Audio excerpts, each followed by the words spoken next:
Hello viewers, இன்னைக்கு நம்ம பார்க்க போறது jujutsu kaizen season 1 episode 1 part 1.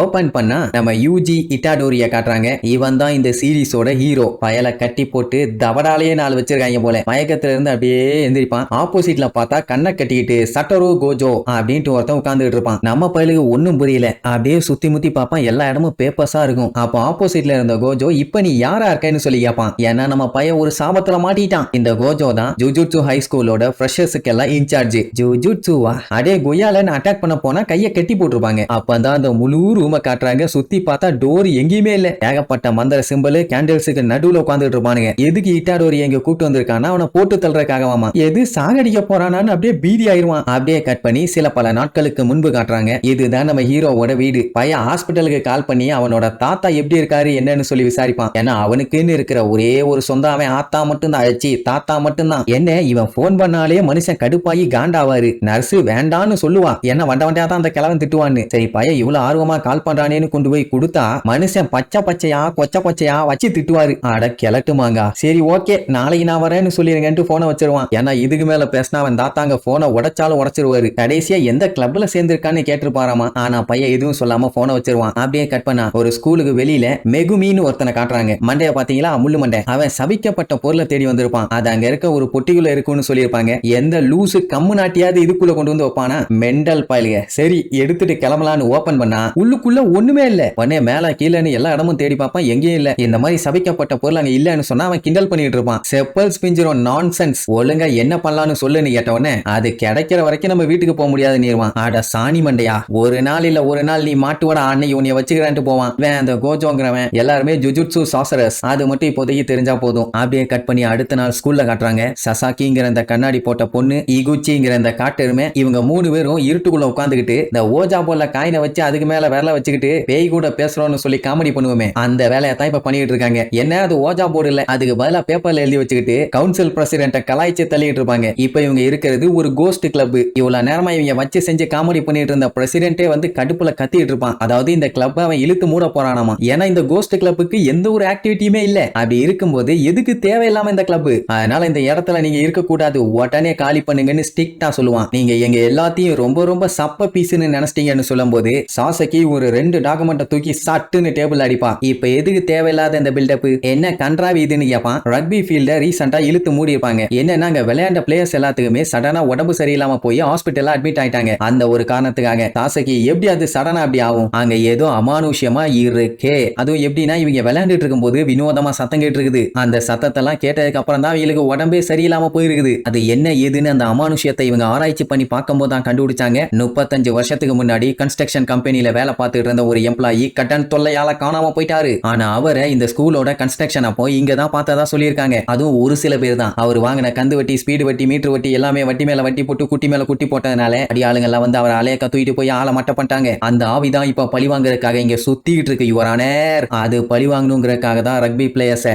போட்டு தள்ளிருச்சு அப்படின்ட்டு பயங்கரமா ஒரு கதையை சொல்லுவா. ஆனா பிரசிடென்ட் கடுப்பாயி கொய்யால ஆர்டிக்ஸ்ங்கிற பிளட் உறிஞ்சுற ஒரு பூச்சி தான் அவங்கள கடிச்சு இன்ஃபெக்ஷன் ஆகி இந்த மாதிரி ஆயிட்டாங்க. சொல்ல போனா அது கடிச்சா உயிருக்கே ஆபத்து. அதனால தான் அவங்க போய் ஹாஸ்பிட்டல்ல படுத்துட்டானுங்க. மத்தபடி வேற எந்த பஞ்சாயத்து இல்லாம பாரா. நம்ம இட்டாடோரி கதருவான். ஏன் அங்க எவ்வளவு கஷ்டப்பட்டு இதெல்லாம் கண்டுபிடிச்சு சொல்லிட்டு இருக்கோம். இதுவும் ஒரு பயங்கரமான ஆக்டிவிட்டி தான். இதெல்லாம் பண்ணணும்னா ரூம் தேவைப்படாதா என்ன? அதனால எங்களுக்கு இந்த கிளப் வேணுமா. பட் நம்ம இட்டாடோரி இருக்கிறது ட்ராக் அண்ட் ஃபீல்டு கிளப், இந்த கிளப் இல்ல. அப்படி கணக்கு பண்ணி பார்க்கும்போது இந்த கிளப்ல 3 பேர் கூட இல்லையே, 2 பேர் தான். 3 பேர் இருந்தாதான் அந்த கிளப்னே சொல்லுவாங்க. அப்படின்னா இந்த கிளப்பை இழுத்து தான் மூணுபாங்க. அவனுக்கு தூக்கி வாரி போடும். நான் எப்பண்டா அந்த கிளப்ல போய் சேர்ந்தேன்னு இவங்களுமே கடுப்பாயிருவாங்க. எப்பண்டா அங்க கட்சி மாறினேன்னு. ஆக்சுவலா நம்ம பையன் குடுக்கவே இல்ல. கிளப்பை மாத்தி பேரை கொடுத்தது அவனோட கோச். ஏன் அப்படின்னா நேஷனல்ஸ்ல ஜெயிக்கணும்னா அதுக்கு நம்ம இட்டாடோரியோட உதவி அவங்களுக்கு தேவை. ஏன்னா அவன் ஒரு சூப்பரான பிளேயர். அதனாலதான் நான் மாத்தி விட்டேன் பாரு. பிரசிடென்ட் அந்த கோச்சை பார்த்துட்டு இவன் உருப்படாத விளக்கணையாச்சுன்னு மனசுக்குள்ள நினைச்சுக்குவாரு. இட்டாடோரிக்கு சுத்தமா அந்த ட்ராக் அண்ட் ஃபீல்டு டீம்ல சேர்றதுக்கு இன்ட்ரெஸ்டே இல்ல. அதனால என்னால முடியவே முடியாதுமா. உடனே கோச் ஒரு சவால் விடுவாரு. இவரை ஒரு போட்டியில ஜெயிச்சு காமிச்சிட்டா போதும், அவன் இஷ்டத்துக்கே விட்டுருவாராமா.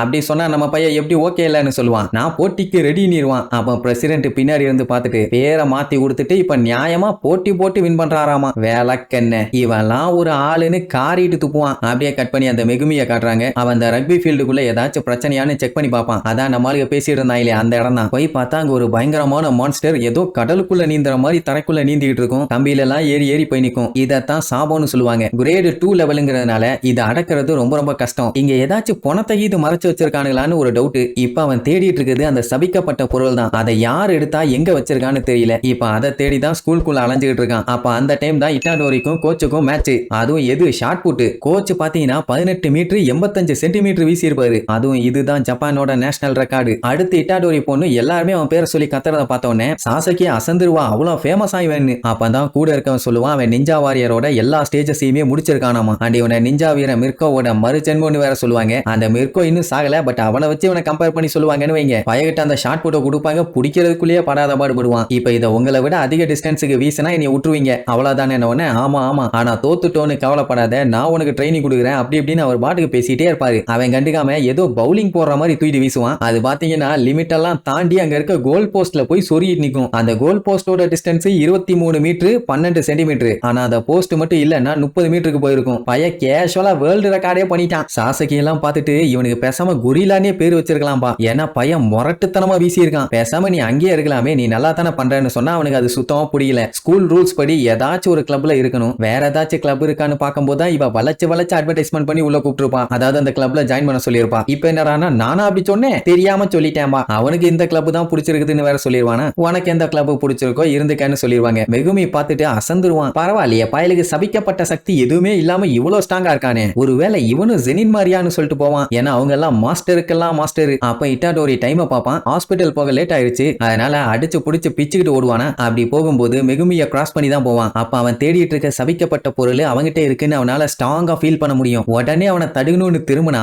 நம்ம பையன் கேட்டுக்கிட்டு இருப்பான். அப்பதான் அவனை பார்த்து பேசிட்டு போவாங்க. 50 மீட்டர்ஸ் அவனால 3 செகண்ட்ல கடக்க முடியுமாமா. World ரெக்கார்டே 5.47 second. அப்படின்னா பையன் எந்த அளவுக்கு ஒரு முரட்டு பீஸ்னு பாருங்க. அவன் கடைக்கு போய் அழகா பூவெல்லாம் வாங்கிட்டு அவன் தாத்தாவை பார்க்க ஹாஸ்பிட்டலுக்கு போவான். அவரு வண்டியா திட்டுவாரு. எனக்காக என்ன வெங்காயத்துக்கு பூவெல்லாம் வாங்கிட்டு வந்தேன்னு. சும்மா இரு தாத்தா, உனக்கேவ வாங்கினா இங்க இருக்க நர்சுங்களுக்காண்டி வாங்கிட்டு வந்தேன். நீ பூவை தலையில வச்சுக்கிட்டு குத்தாட்டமா ஆட போற நீ கேப்பான். ஆக்சுவலா அவருக்கு தான் வாங்கிட்டு வந்திருப்பான். சொன்னா கடுப்பாவாரேன்னு இப்படி சொல்றான். சரி கிளப்ல ஜாயின் பண்ணிட்டியான்னு காட்டுக்கத்து எத்துவாரா. அதெல்லாம் ஜாயின் பண்ணி 5 மணிக்குள்ள எல்லா வேலையும் முடிச்சுட்டு தான் வந்தேன். நீங்க ஏன் டென்ஷன் ஆகுறீங்கன்னு அவங்க தாத்தாவை கூல் பண்ணிட்டே தான் இருப்பான். ஏன்னா அவனுக்குன்னு இருக்கிறது அவன் தாத்தா மட்டும்தான். சரின்ட்டு அவங்க தாத்தா அவங்க அம்மா அப்பாவை பத்தி சொல்ல வந்தா நம்ம இட்டாடோரி கேட்கவே மாட்டான். அவருக்கு அவரோட பேரனை நினைச்சு கவலை. பையன் எப்படியாச்சும் நல்ல விதமா வளர்ந்து வந்துடணும்னு. அப்ப அந்த பக்கமா திரும்பி படுத்துட்டு யூஜி உனக்கு நிறைய பவர்ஸ் இருக்கு. அதை வச்சு நீ எல்லாத்துக்குமே உதவி பண்ணு. வேண்டியவனா இருந்தாலும் சரி வேண்டாதவனா இருந்தாலும் சரி யாரா இருந்தாலும் நீ உதவி பண்ணணும். யாரு வேணாலும் உன்னை விளக்கு மாத்தாலும் அடிக்கலாம். அப்படி அடிச்சாலுமே அவங்களுக்கு நல்லது பண்ணு. நீ யாரா இருந்தாலும் அவங்கள காப்பாத்தணும், நல்லது பண்ணணும். உன் பவர்ஸ் எல்லாம் நல்லதுக்கு மட்டும்தான் யூஸ் பண்ணணும். நான் சாகும்போது தான் ஒரு ஈக்காக்கா கூட இல்ல. உன்னைய நான் மனுஷனா மதிக்கலன்னு வையே. ஆனா நீ சாகும்போது உன்னைய சுத்தி